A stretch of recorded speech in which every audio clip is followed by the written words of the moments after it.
Meeting for Tuesday, the 8th of January. And anyone have any announcements? It's been, in some respects, kind of a lull, in other respects, not a lull, as one of the items on the agenda, I think, will show. I wanted to draw attention to a meeting that's going to take place tomorrow night, and it's the inaugural meeting of the BFAC Committee, Brookline Fiscal Advisory Committee, which is something that I know this board has been talking about in recent months, and wanted to remind members of the public that we'll be gathering tomorrow at 6 p.m. To start that. And where is that going to be? For anyone who wants to attend? It'll be on the 4th floor here on Town Hall, here at Town Hall. Okay. Any other announcements? I know Melissa's working hard on budget, getting ready for release of the budget in about a month, a little more than a month. So this is crunch time for the town administrator's office. And anyone here for public comment? I see none, so I think let's dig into our calendar. And the minutes for the 2nd are being held. They're not ready. So we will skip that item. And we're now ready for a grant from the State's Executive Office of Public Safety and Security in the amount of $12,000 relating to traffic enforcement. Chief Lipson, welcome. Good evening, everybody. We're happy to report that we've, again this year, received a grant from the State Executive Office of Public Safety for traffic enforcement. It will be divided up into 3 campaigns of enforcement throughout the year. One of them starting very shortly, which is a winter driving impaired enforcement program. Okay, any questions about this grant and the use thereof? Just a bit of clarification. I got a little bit lost in the 3 pieces of correspondence we have. So it sounds like this $2,300 figure, which is on page B2 of our packet, that's the payment for that first installment, that first campaign. And the balance of the $12,000 will follow for the 2 subsequent campaigns? That's correct. We get notified for each campaign the amount that will be allotted to each campaign. So the first campaign is $2,300. The second campaign will be Quick It or Ticket, which is May 1st through June 30th, and then another driving impaired campaign, which usually begins around mid-August. Perfect. Thank you for the clarification. You're welcome. Okay, any other questions?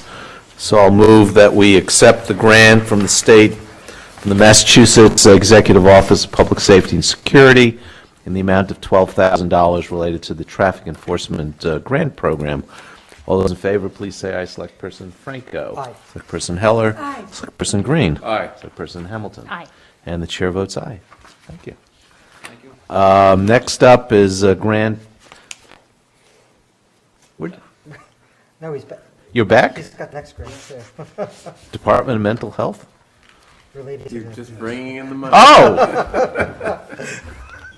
I was expecting to see Dr. Jet walk up in the amount of $66,846 relating to the Brookline Police Department's, okay, crisis intervention training efforts. Chief Lipson, sorry about that. Yeah, so this is a grant from the Department of Mental Health. It will help us train. We're getting close to 100% of our officers trained in crisis intervention training. So this is funding to cover the 40-hour training course that they'll take, and also our annual in-service on mental health. Okay. And I'd like to praise you and Chief O'Leary for initiating crisis intervention training. The areas around the country where police get in the most trouble are situations involving people in crisis. Trauma, PTSD, mental illness, developmental disabilities, etc. And police inability to recognize and appropriately deal with these people who present themselves seemingly as a threat, but really are just struggling with their own internal demons or whatever, is really critical in terms of proper policing. And the fact that, we're doing this, so many of our officers are getting the training really says a lot for the department, and, you know, I appreciate that. Thank you. And I know the officers appreciate that. Thank you. Okay. So I will move that we accept this grant from the Massachusetts Department of Mental Health in the amount of $66,846 related to the Brookline Police Department's crisis intervention training efforts. All those in favor, please say aye. Selectperson Franco. Aye. Selectperson Heller. Aye. Selectperson Green. Aye. Selectperson Hamilton. Aye. And the chair votes aye. Thank you. Now you have the hook. Okay. Next up, Chief Flaherty. A question of accepting fire prevention public education grants from the State Executive Office of Public Safety, $67.54 for student awareness fire education, and $3,000 for senior fire education. Chief. We're pleased to report the Executive Office of Public Safety has chosen to award these amounts to us again. The SAFE grant helps us get into the elementary schools and spread the word about fire safety and education, and the Senior SAFE grant gives us an opportunity to get in, take care of our senior citizens as far as installing smoke detectors and do a preliminary safety check on their residents. Okay. This sounds like a good use for this money. Anyone have any questions? Okay, so I'll move that we accept the following fire prevention public education grants from the State Executive Office of Public Safety, $67.54 for the student awareness fire education, and $3,000 for senior fire education. All those in favor, please say aye. Selectperson Franco. Aye. Selectperson Heller. Aye. Selectperson Green. Aye. Selectperson Hamilton. Aye. And the chair votes aye. Thank you, Chief. Thank you very much. Okay. Next up is Mr. Russell with a sewer system rehabilitation contract for $1,485,700 with Green Mountain Pipeline Services, LLC. Good evening. Fred Russell, Water and Sewer Director, for the record. Just to give you a little bit of background, so every year when I do my water and sewer rate presentation, one of the slides that I put up is this, basically the town of Brookline divided into different subsections to repair the sewer. It's basically a 16-year program, will allow us to seal all of the sewer pipes in the town. And what's that does is it removes a lot of the extraneous flow, the inflow, the infiltration from groundwater, which gets into the pipes when it shouldn't be, and it turns into dollars that we pay the MWRA because they have to treat that water at Deer Island. So this is geared towards removing, aligning the pipes so that we remove the inflow and infiltration. It saves money. The different approach that I really want to get into briefly is we're in year 2. Year 1, when we put a project out to bid, there are basically 3 phases. There's sealing of the pipes, the sealing of the manholes, and there's also repairs that we need to excavate because the pipes have either collapsed or they're getting ready to collapse. Under phase 1, we put one general contract out for all 3 phases under one contract. This contract, or this phase 2, what we're doing is we're separating them out, and we're actually going to act as the GC for each phase. And just to give you an idea, just this one phase, which is the sealing of pipes, when we matched the unit pricing for on the phase 1, we were realizing a $900,000 savings in construction costs.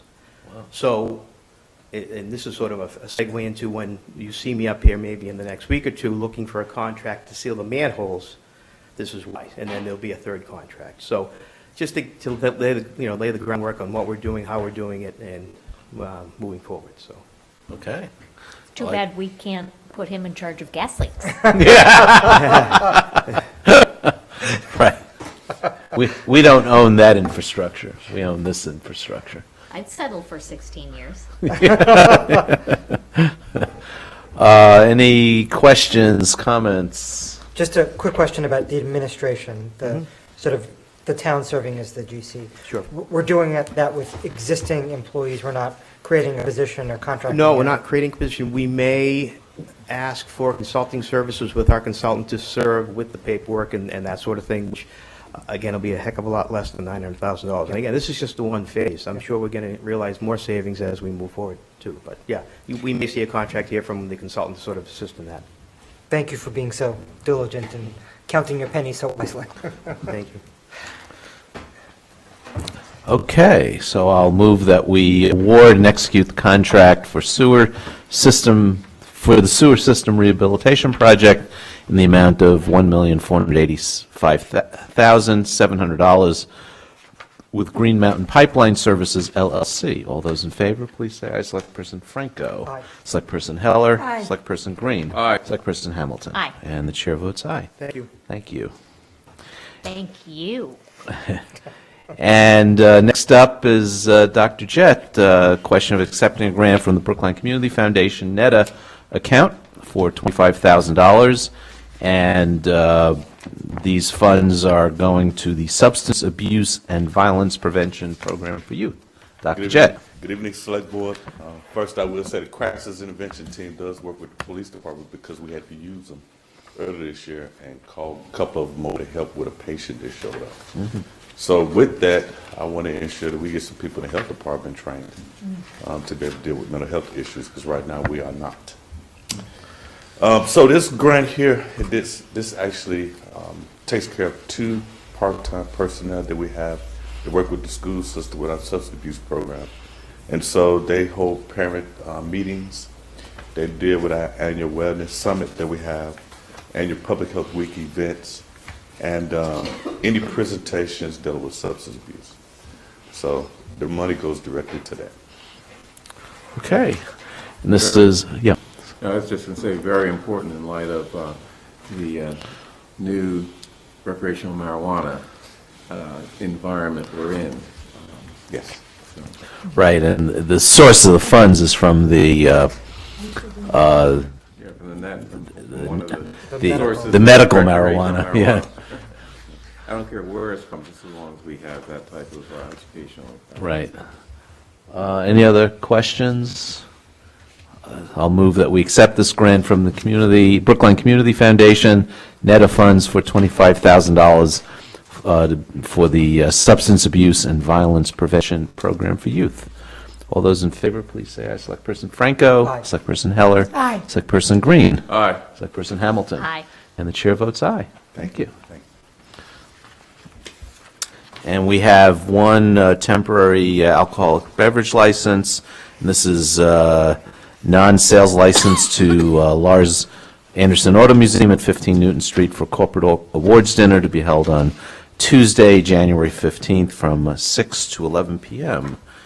And paperwork looks in order, Selectperson Franco? It does, and the police department's reviewed it as well and sees no reason to deny the application. Okay, so I'll move that we grant the license to the Lars Anderson Auto Museum at 15 Newton Street for corporate awards dinner to be held on Tuesday, January 15th from 6 to 11 p.m. All those in favor, please say aye. Selectperson Franco. Aye. Selectperson Heller. Aye. Selectperson Green. Aye. Selectperson Hamilton. Aye. And the chair votes aye. Moving on to our main calendar. So the first up is allocation from the Housing Trust Fund, $500,000 support the Two Life, formerly JCHE Affordable Senior Housing Project at 370 Harvard Street. Ms. Bullock. Oh. Okay. Please.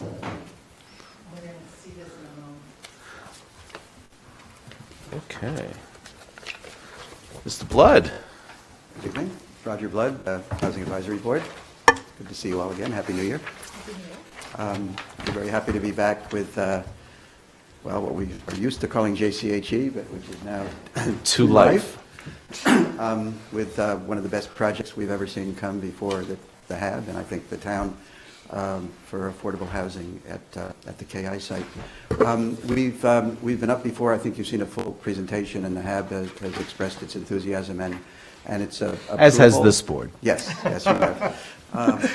For the initial funding, total from the town initially was $2.5 million, of which approximately $1 million was from the Housing Trust Fund itself, and the other from town-directed federal sources.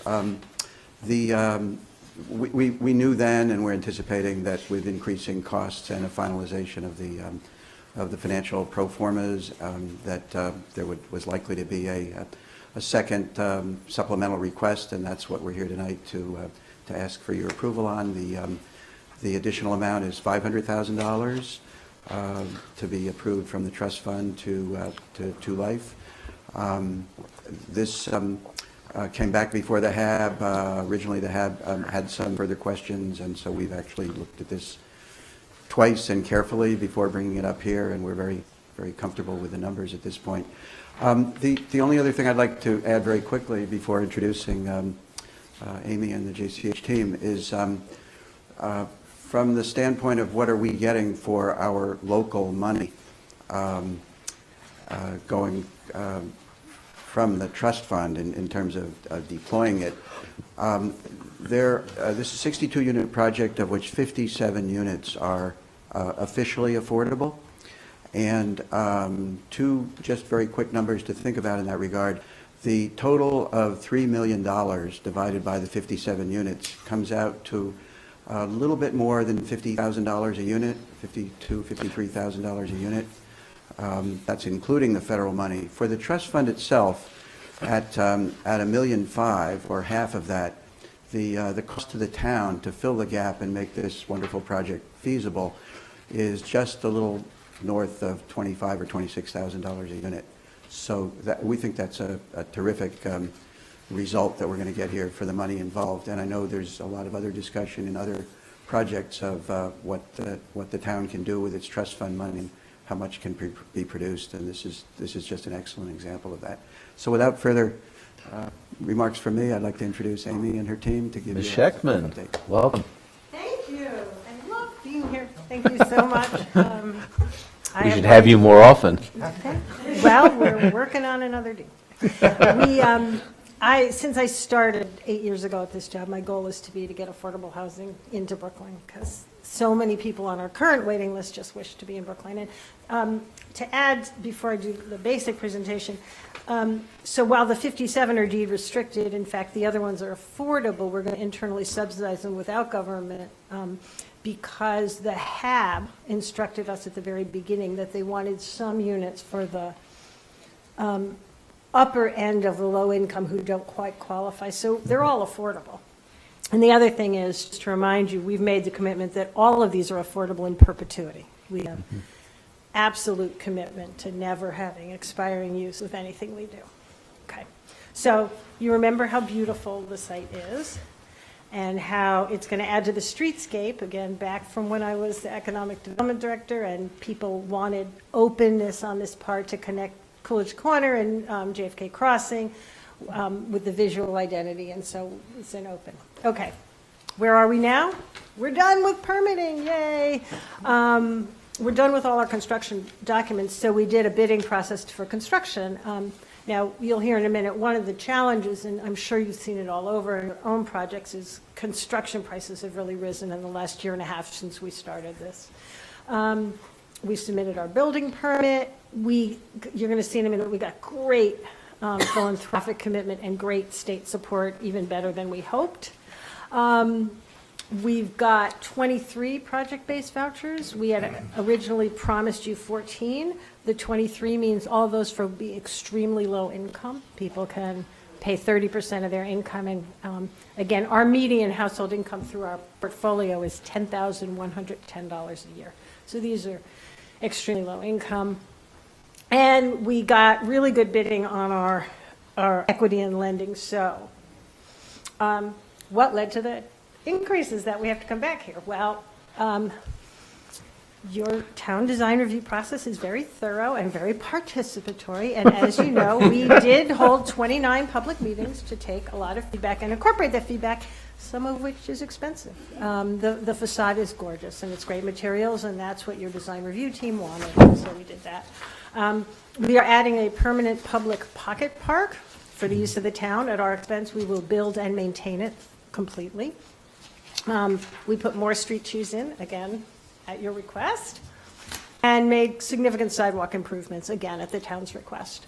Then responding to the neighbors, The condo association was absolutely very clear that the shared driveway between KI and the condo association has not worked for them, and they didn't want that to happen. That forced us to build 2 driveways, and in fact, to have the driveway that goes into us and KI be completely enclosed, so it can't interfere with their thing, with amazing amount of screening so that it doesn't bother them. William Street wanted us to push the building back 4 extra feet so that they can be a whole new range of green spaces and benches. So like there's all these bushes and benches. So we did that. And then, as I mentioned, the construction cost, they've gone through the roof. Insurance requirements after some of the stuff that's happened with earthquakes and some of the stuff that's happened with fires, just have to do more things. And the interest rate environment is high. So when we finished the budget, we were 4.7 million off, which is a lot. So we went to fix the gap. We raised 4.2 million ourselves. We got an amazing 2.5 million, the largest grant in the history of the Weinberg Foundation for the capital cost of this building. And we are bringing 100% of that grant to this project, to Brookline. We got more money from the state in terms of, because this is a green building, you know, it's an enterprise green. So we got all those rebates that add up to about about $250,000. We did better than anyone else has done on financing terms. You may remember after the tax, I don't want to call it reform, but whatever that tax bill was. Strump, what Strump did. Everybody's ability to get money for tax credits plummeted because the value to the very wealthy plummeted. And we didn't do as well as we could have 2 years ago, but we did better than anyone else. And I happen to know that because I'm on the board of an investor in tax credits, and our deal is better than any deal we've done in the last 6 months. We got the state to give us more money in tax credit allocation and more money in what they call soft debt, which is, it's a loan, but if you keep it affordable, it expires as a loan. So we got more of that money. And we value engineered to pieces to get everything out that we didn't need to, nothing on the facade, because we know we're not going back to the town. This is a little hard, but all of that, we spent 2 full meetings with the HAB going over every single one of these numbers. In the end of the day, it was 4.7 million short. We brought in 4.2 ourselves, and we're asking you for the last $500,000. And if we get it, we're moving and grooving, and we will be leasing up by the fall of 2020. We have hundreds of people, even though we have not yet advertised, we have not yet gone, because as you know, the state has all these rules about the lottery, and we will follow every single one of them. But just from hearing about it in the tab, we have hundreds of people who want to live here. So the hard part is going to be how many people want to live here that can't. On our last project in Brighton, which is about to open, 61 affordable units, we had over 1,000 applicants, and 780 of them were income qualified. Oh my. We will have more for this. There is no question. We will have more applicants for this, because this is the prime of all prime locations. We intend to be a very good neighbor. I'll remind you just quickly, we all our programs, we will open to the neighbors. We will invite seniors from the entire area to come join our fitness, our wellness, our lifelong learning, our intergenerational programs. That's standard. We do that in every single one of our other developments, so of course we'll do it here. We have already communicated to the Brookline Senior Center our willingness to have them use this as adjunct space, so if they have programs they can't fit, they will use our space, and we will welcome that, of course, at no cost. And finally, because I think you know this, but I'll remind you, we do every month a calendar of all the activities that every Jewish organization in the greater Brookline area is providing, and we put it at the library and at the senior center and at all the synagogues, just because one of the things we hear is for people who live alone, they want to go to programs, but to call 12 different places to find out what they have is just too much of a barrier. So at our own expense, we provide a monthly calendar which lists all the things going on in Brookline and that are free, so that a senior could do something every single day of the week. And we will continue as a public service to the town to do that. Cool. So we're looking shovels in the ground Yeah. in a few months. very, very much a few months. I mean, we could start demolition in the early spring. Wow. Yes, it's so great. I'm going to go back to the picture because it's so nice. Look at that. Yeah. And we are going to have some memorial in the ground floor to Ethel Weiss. Oh, good. Yeah, I mean, if we've been trying, maybe you can help us. We've been trying to work with the PTO at the Coolidge Corner School to recreate an Irving's that Ethel did, and we have from her daughters the stuff, some of the last stuff that they saved. We have like these big teddy bears and cash registers, like little stuff in the awning. And we would love to actually recreate Irving's. And originally the PTO said, oh, we'll help out and we'll do this. And then they said, well, that's a little bit too much for us to take on. So we're trying to find someone else who wants to take it on. That would be the ideal. You want to take it on? Seriously? Seriously. Okay. Deal. You're on. Because we just think, my kids used to go, to see Ethel. I mean, it was such a part of the neighborhood. She was such an amazing human being that she has to be. Yeah, I walk by there and it feels like something's missing. Right. So we will have, at a minimum, her stuff and a tribute to her, but at a maximum, we'll recreate her. Just coincidentally, I had a conversation with Anita Jameson this morning about some sort of memorial near Devotion. Coolidge Corner School. Oh, sorry. Well, my kids went there. I was involved with it for many years. It's hard to change. I'm trying. Okay, it's Coolidge Corner School. Anita has expressed in the past interest in having some sort of a bench with a statue of Ethel. So I'm hoping to work with Kara on that. Kara Great. Burton. Yeah. We've discussed it. So we're beginning to get that going. It's appropriate. Pardon? She added so much to this town. Yeah. It's an emotional thing, right? Yeah. That was great. And Anita's been great, and she said she would actually donate one of her paintings because she was so excited by the ground floor there. Have you seen her stuff? She's an amazing artist. Yeah, she is. Yeah. And I also had, at the opening of the Coolidge Corner School, I had also given the school, Ethel's daughters gave to me at the Shiva, her framed copy of Thoughts for a Happier Life. So I had given that to Devotion, but maybe that we could replicate that and put it really at JCHE as well. That's great. And Ken Liss, I've been talking to Ken, who's the historic Brookline, and he's interested in helping us make it historically accurate. So he's volunteered to do that with us. Yeah, she was special. I heard you volunteer.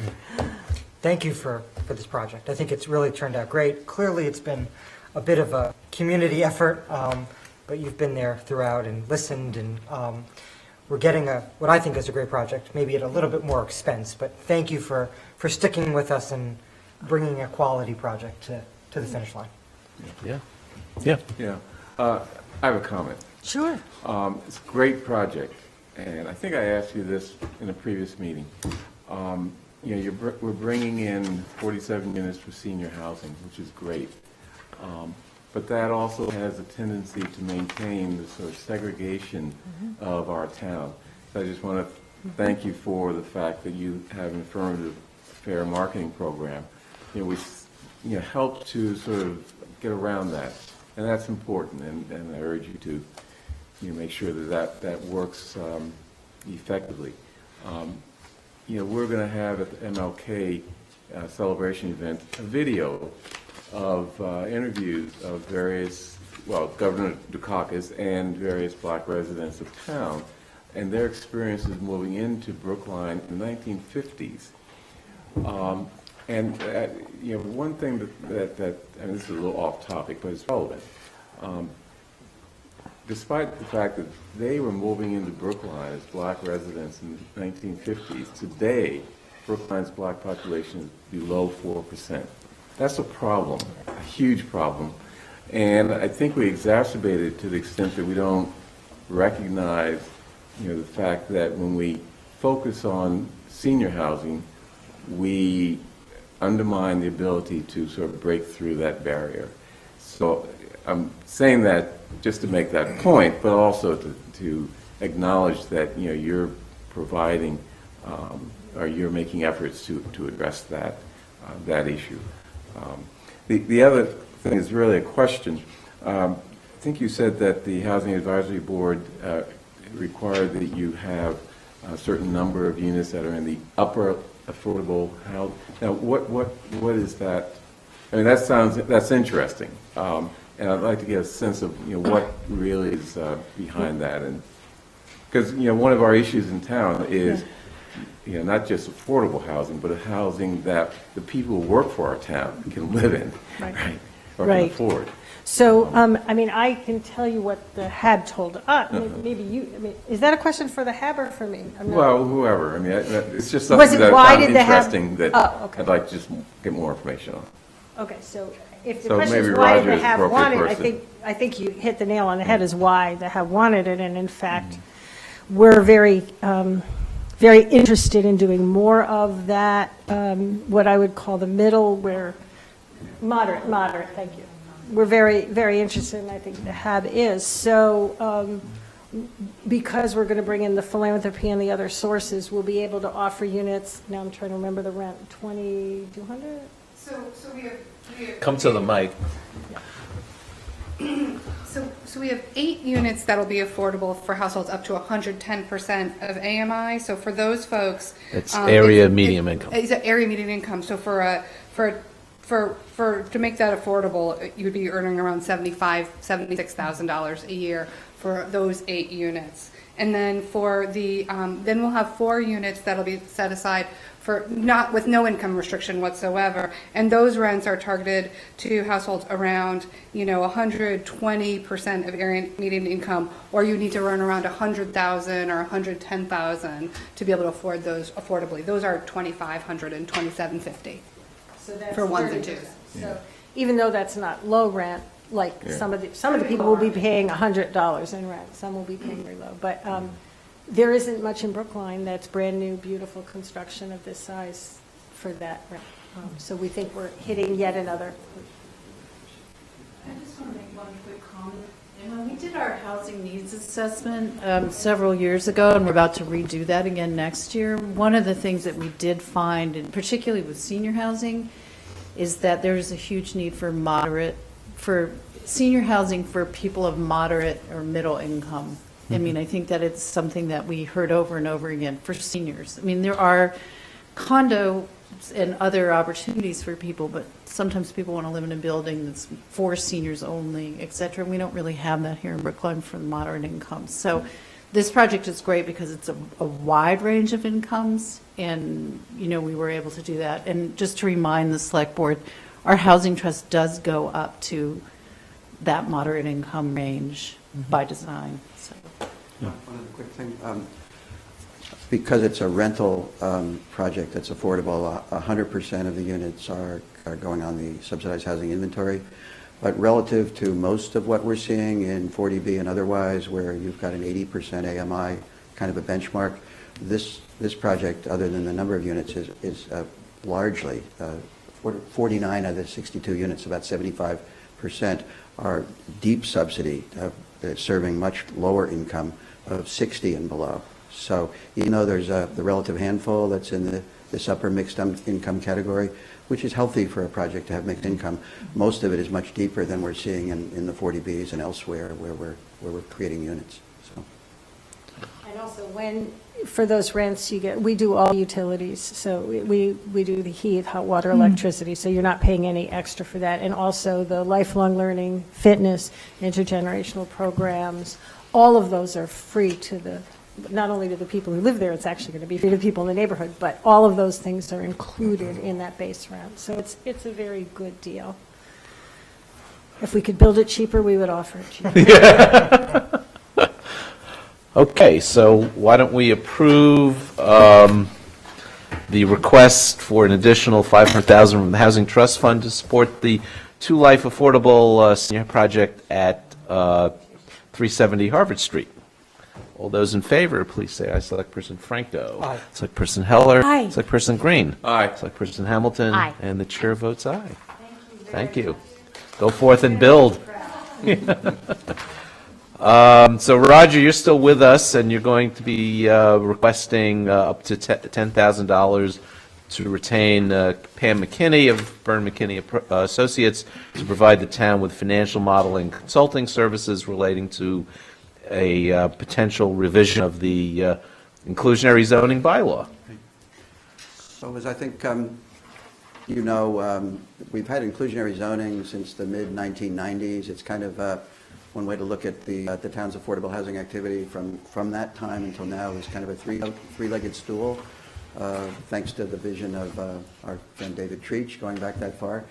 And the three-legged stool is basically formed at that time by town meeting, the Housing Advisory Board itself, the Housing Trust Fund, and the inclusionary zoning bylaw, and they all work together. Over the 20-something years we've had the inclusionary zoning bylaw, it's worked reasonably well. After its first decade or so, we paused and had a look in the early 2000s and strengthened it, raised some of the fee schedules, and improved some of the provisions. So now that another dozen years or so has gone by, that alone probably makes it timely for us to, at the HAB and the town, to be taking a look and see how it's working and if we can strengthen it further and make it work better. And the second reason is the expectation that we're going to be going into what I'll call a post-40B environment where we've achieved the 10% and have targeted much of what we're doing very much to that specific goal.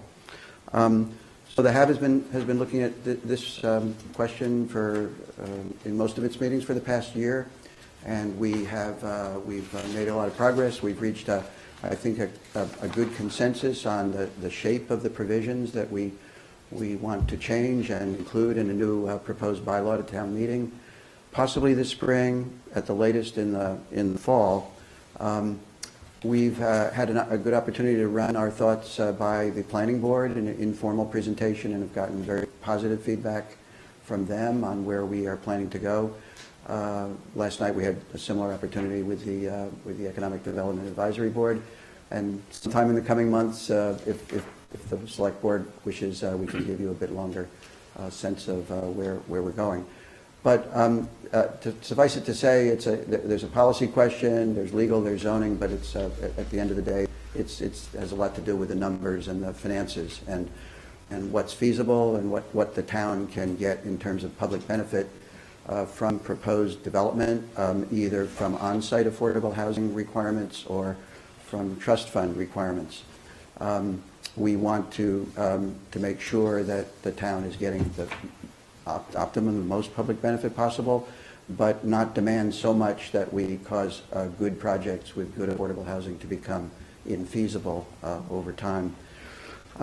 So while there's a lot of good heads on the HAB, good minds in this respect, and others who we've been able to tap into, we think that for this kind of a project, an exercise, in order to have the credibility for town meeting and to validate some of our own thinking and our own work, that Pam McKinney, who you all know, a very, very credible real estate finance consultant to town in both housing and non-housing, would be good to get on board to assist us in this validation, in this exercise. We've had an informal meeting with her and the staff, and she's very happy to do this. And one particular thing that I was thrilled to find out after talking with her at one point was that the city of Boston has just come off of a major review and improvement and strengthening of its zoning bylaw. And Virginia and I were planning to go down and find out who did it, and then we found out that Pam was their consultant. So we think we know we're going to benefit from that thinking as well. As far as the amount of the figure, it's a cap. She has an hourly rate, and we think it's reasonable to request this as a figure at this point from the trust fund for this work. Okay. I've worked with Pam on 2, maybe 3 projects, know and respect her work.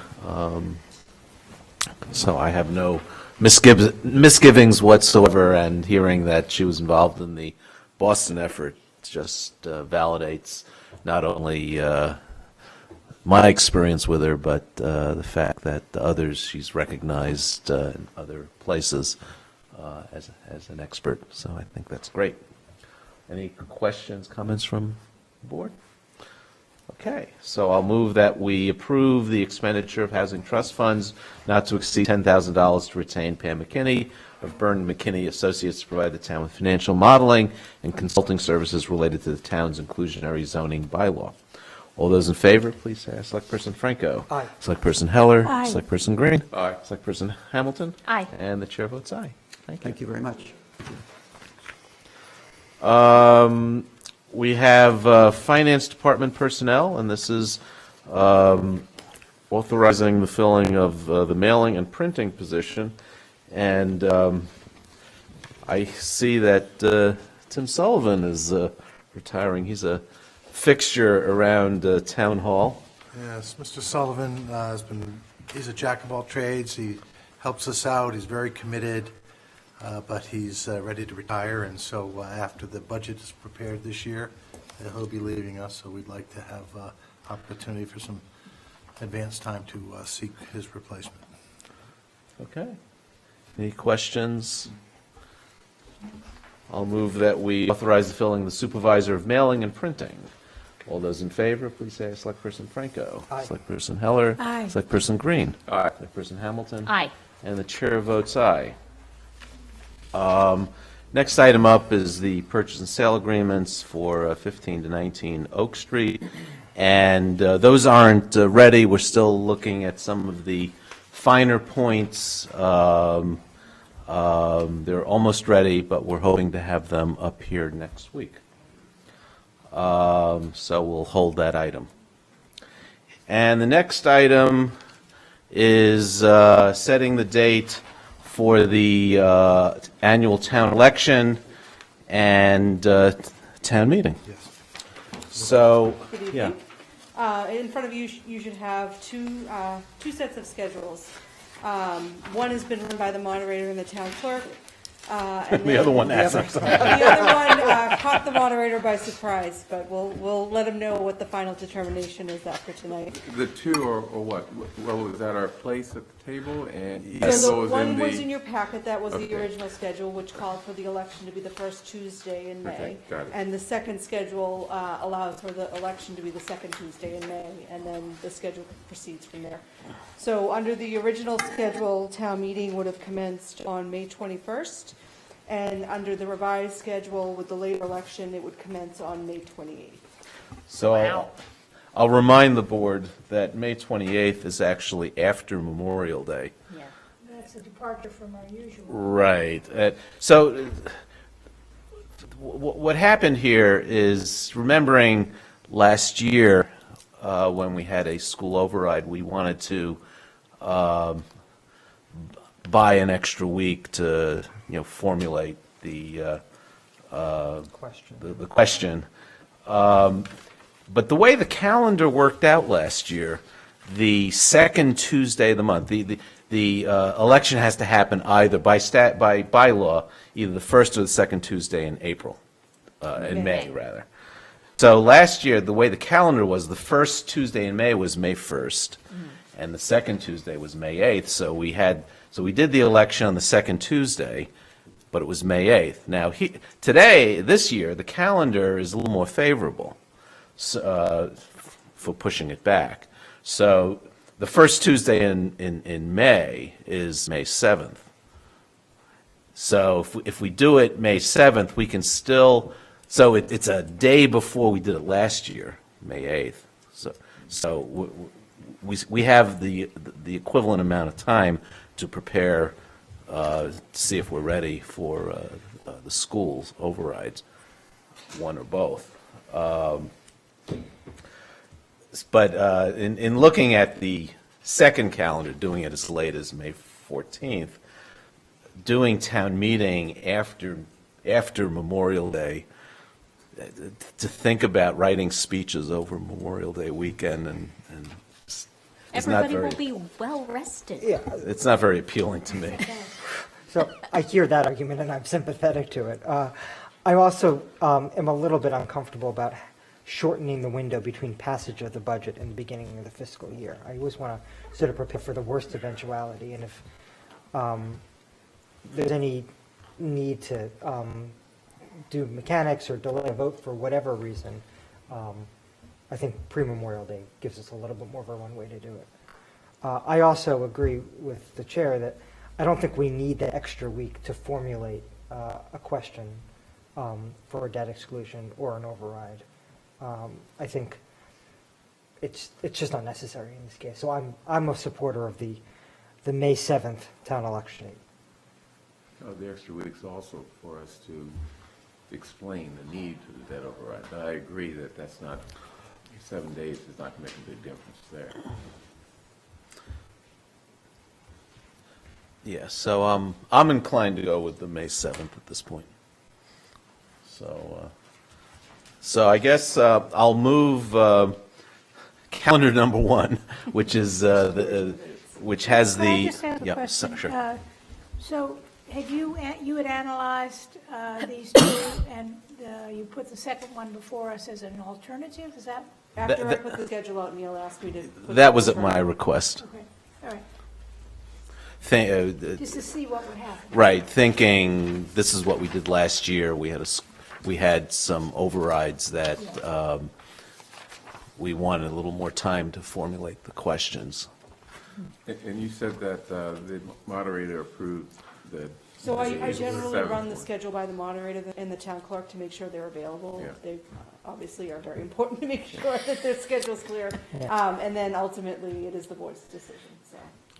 And we should point out that this conversation has no impact upon the opening and the closing of the warrant. It's the same date, so. Oh, okay. So It moderator's gonna be basically in the gives us US. one less meeting to review articles. Right, that it does. That's the, so that means we'll probably be here on some nights, depending, If you're efficient in your decision-making, you never know. Thanks. Having been on this board for almost 5 years, I find that we fill the amount of time that we Are were given. Yeah. It would be also useful if we didn't have to hear the same warrant articles like 2 or 3 times. Well, we have Just no saying. control over that. You can say that. How about we just have one long meeting as close to town meeting as possible? Give them a limit 5 minutes. Highlights. Okay, so I will move calendar number 1, which has an election on May 7th, which will set the first night of the annual town meeting on May 21st, which is the week before Memorial Day.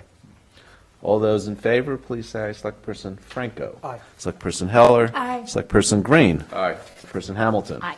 And the chair votes aye. Thank you. Okay. Moderator will be happy. Yeah, maybe. Okay, and the last item up on the agenda is a discussion of the Newberry College. On the calendar is a possible reserve fund transfer.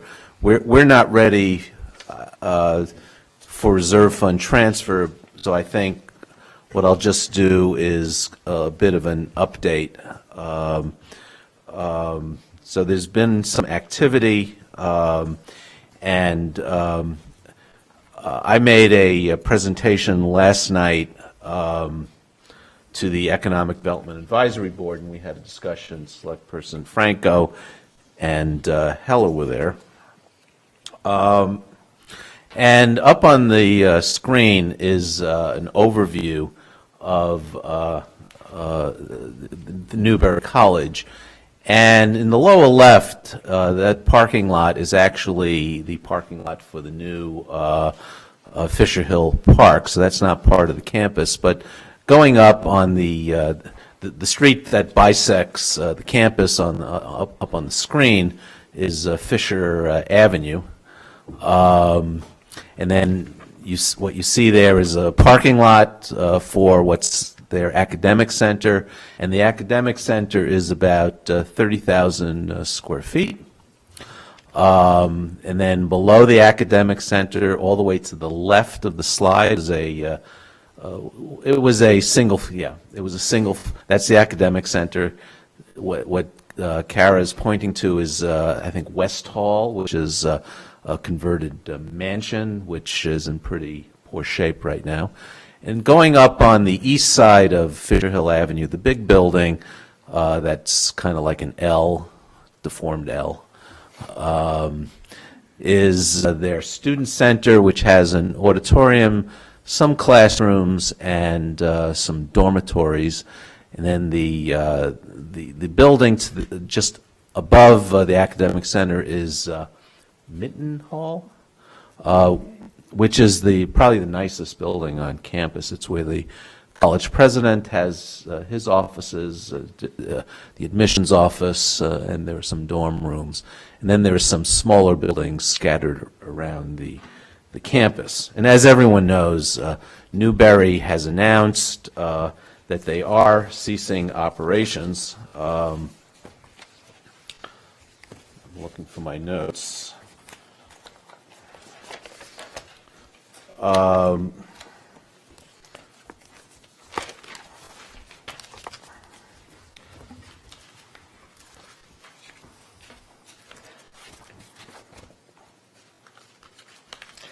And their focus until now has been really the students and working out and what they call a teach-out plan. Of course, my outline of my talk. So I guess I'm going to wing it.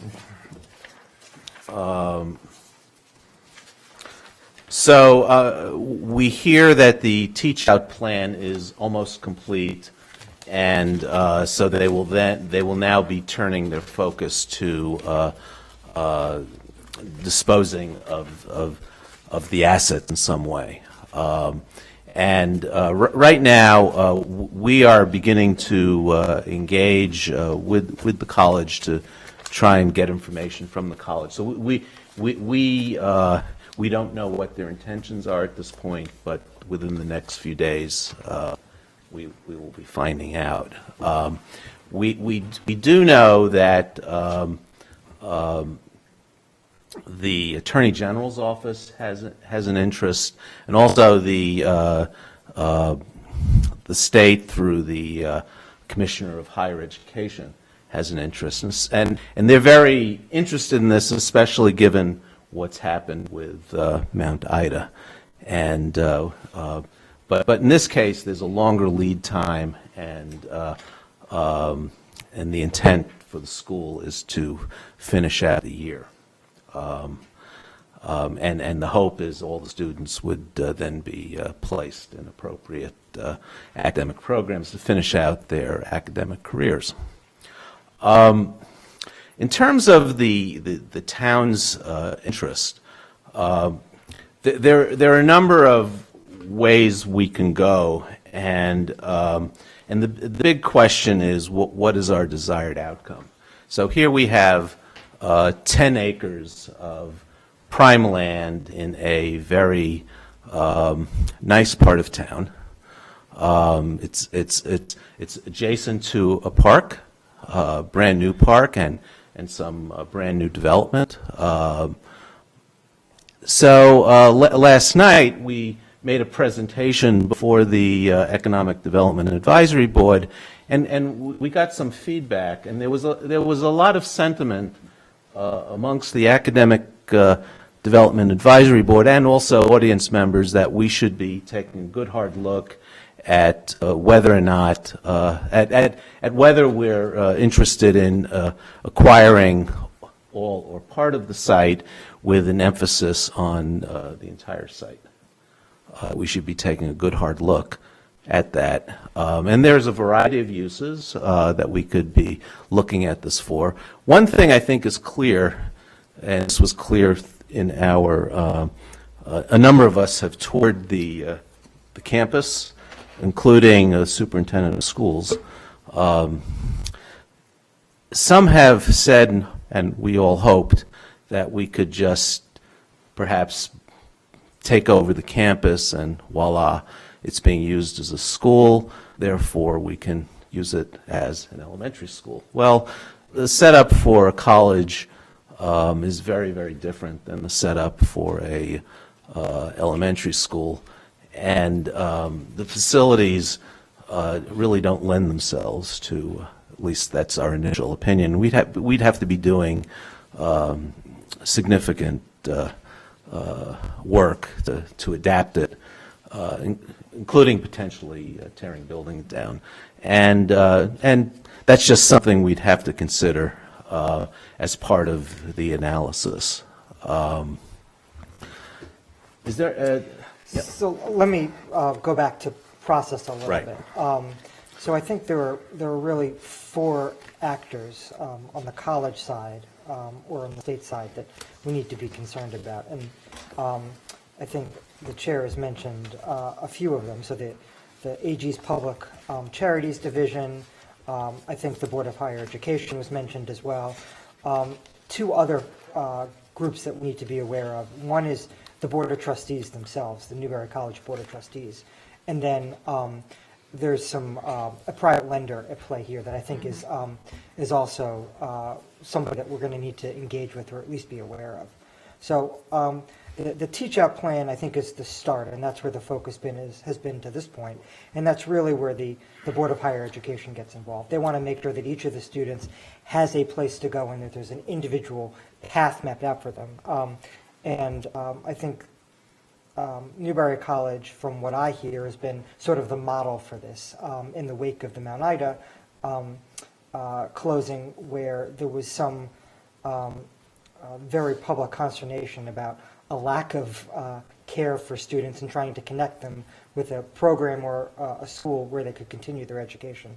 Everything I hear is that Newberry is trying to set the model for the premier teach-out plan. And following the sort of finalization, the construction of that individualized teach-out plan for each of the students, I think the Board of Trustees is going to move on to the question of what to do with the campus, the real estate itself. And there are sort of two actors involved in that, as far as I understand. There's the Board of Trustees, obviously, and then there's the Attorney General's Public Charities Division, whose jurisdiction and concern is really what happens to the proceeds of that sale. And remember that colleges get money from a variety of different places, including donors who sometimes express some pretty stringent stipulations about how their dollars can be used. So the Public Charities Division is going to assist the college and ensure that the college, when it does get any money for sale of real estate, abides by those restrictions. And there was some legal transactions and creation of successor organizations that may happen. But that's going to play out, and I think that's a necessary prerequisite to the sale of any land. The other component is there needs to be somebody to sort of manage that sale process. And again, from what I hear, the college is moving towards the hiring of a broker in the next couple of weeks, who will then put together a proposal that any number of different organizations can react to and get a sense of whether they're interested in the property and what they may use it for. So I think we're approaching the point where the town is going to want to start to think about whether we want to bid on the property, gain control of it, and sort of help to shape the future of Newberry College and what may happen there going forward. Right.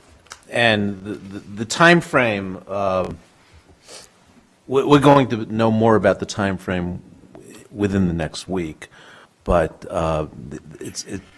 there's going to be a hurry-up period. After they engage the broker, there would be a period of time where they'd be writing a I presume it's going to be an RFP process. And then once it gets out on the street, then the clock will start running.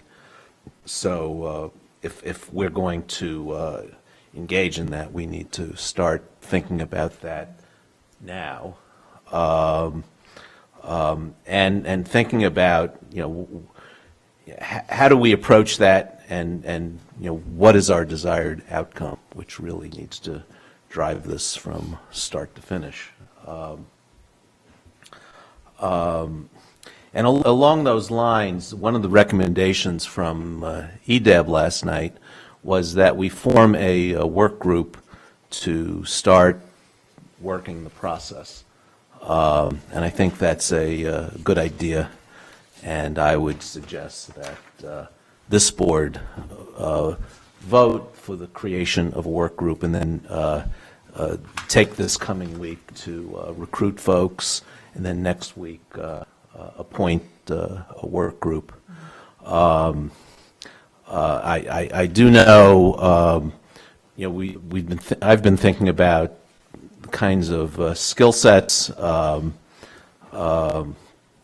we would want on this group, and there's a wealth of talent in this town, and we certainly want representation from the neighborhood, since they'll be living with the result, plus some folks experienced with real estate, experienced in dealing with this kind of event. And there are actually some folks in town who've done stuff like this before in academic institutions that we can tap into, and some of whom have reached out to us already, which is a great thing. Someone from the planning board, perhaps someone from EDAB itself, and the building commission. So those are the kinds of folks that I would like to see on this thing. And we'll also be going to the reserve fund, a request to the reserve fund for some funds to support this effort, and we're still formulating the kinds of services that we'd be looking for. And one thing I think we're going to have to do is request a sum, and we'll make an educated guess as to what that sum is going to be, without knowing upfront how every dollar is going to be spent. We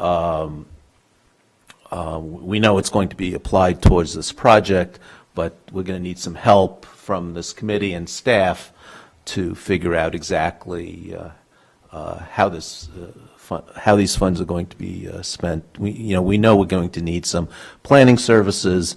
We know there's a lot of interest in looking at the site for a school, and that's one of the potential uses that we'd be looking at. We'd also want to be looking at our strategic asset plan, which has identified a bunch of uses, a bunch of needs in the town, and see how this property can help us. We know we have some rentals in town. Perhaps some of the facilities that we're renting can be consolidated on the site, and then there are other uses. One thing I think is, if just by looking at the picture, it's a college campus, and one of the questions that hits me is, where on this college campus is the place on a beautiful spring day that the kids are throwing a frisbee around? There's not a lot of open space here. The open space is basically parking lots, but it's a small college camp. It's upwards of 10 acres, but it's a well-used 10 acres. There's a lot of stuff on the 10 acres, and there's not a lot of open space. So I guess any questions, comments? Anyone want to add anything else? Go ahead, I'm sorry. Well, I just I know we can come up with a huge list of uses on the municipal side, on the education side, so I would want us to do a thorough canvassing of that and make sure that we understand all the potentials, and also to analyze the CIP in terms of what things we could potentially avoid if we purchase this property, such as rent for certain things. So, I'll be looking to Melissa I'm sure we all will, to help us figure that out. But I think that it's a unique opportunity. There's no question about that. And I think we should do the best we can to ensure that it happens. Yeah.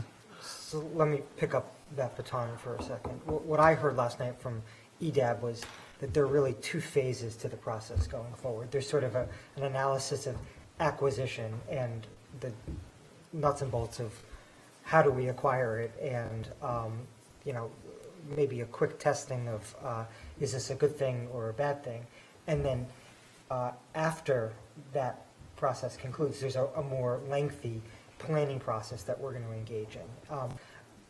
Again, what I took away from last night's conversation with many knowledgeable people on EDAB is the timeline just doesn't allow us to acquire this property a concrete set of we're going to build affordable housing there, or we're going to build some other municipal facility or offices or school. It's just, we literally don't have the time before bid is going to be due. So I just want to prepare people, I think, for the fact that if we decide to move forward, it's not going to be for a particular use. It's going to be for municipal purposes, and the details are going to probably be filled in after.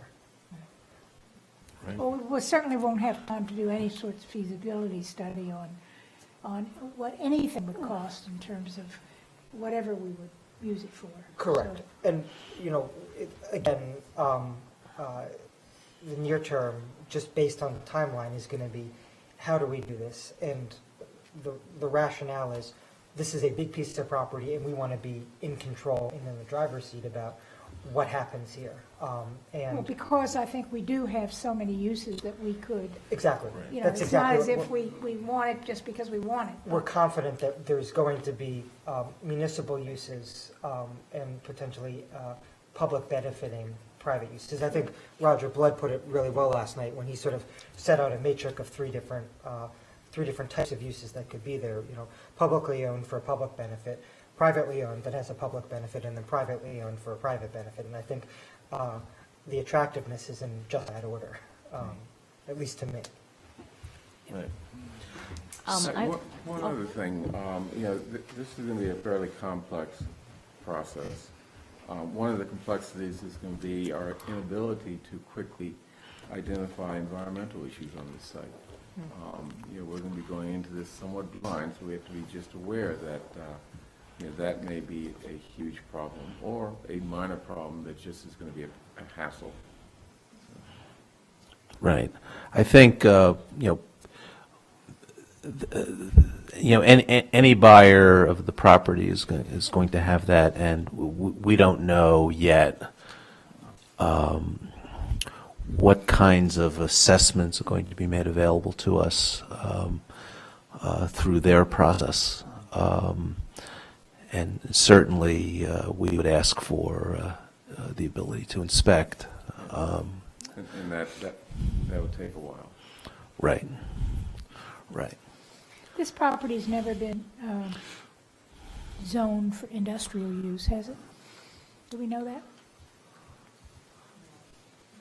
I don't believe so. Unlikely. Just, that's one of the kind of hazards that you look for is industrial spills and waste. And I think doing that type of combing through the records is something that this committee should, this work group should look at. I mean, we know for a fact out of the strategic asset plan that there are some national and state historic register properties, and that some of the property at least is in a wetland jurisdiction. So what does that mean? And I think those answers are pretty easily obtainable, but this committee should take a look at it and figure it out. Yeah, we know the entire property is on the National Register, the wetlands restriction.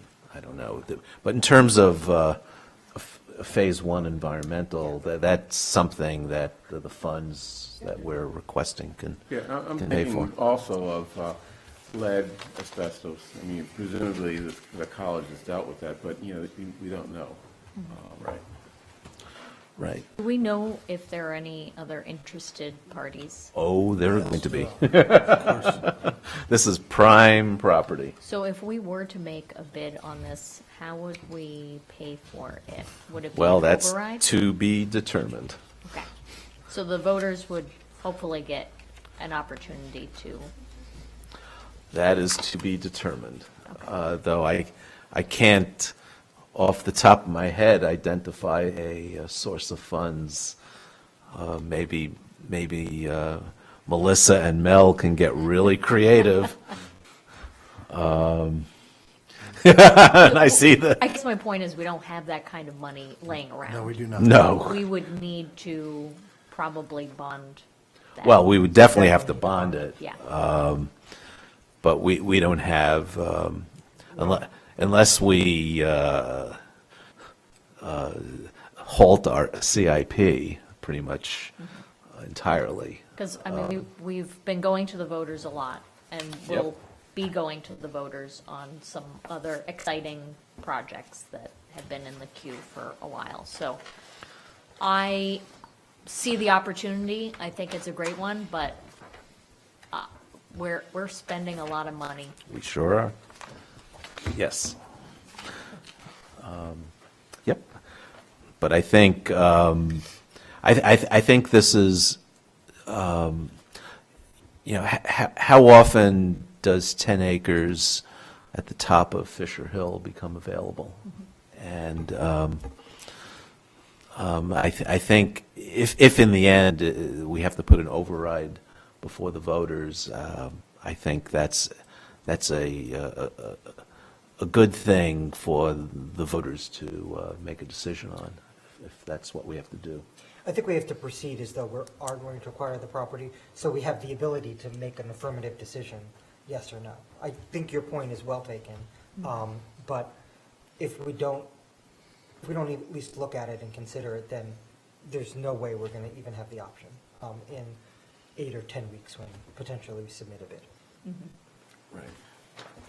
So what I'm going to do is move that we proceed with forming a committee to study the acquisition of all or part of the Newbury College campus. And then and this isn't part of the motion. So the motion is to proceed with forming the committee, and then with the intent of appointing the committee next week. So all those in favor, please say aye. Selectperson Franco? Aye. Selectperson Heller? Aye. Selectperson Green? Aye. Selectperson Hamilton? Aye. And the chair votes aye. So we're on our way. Okay, so I think that concludes our business for tonight.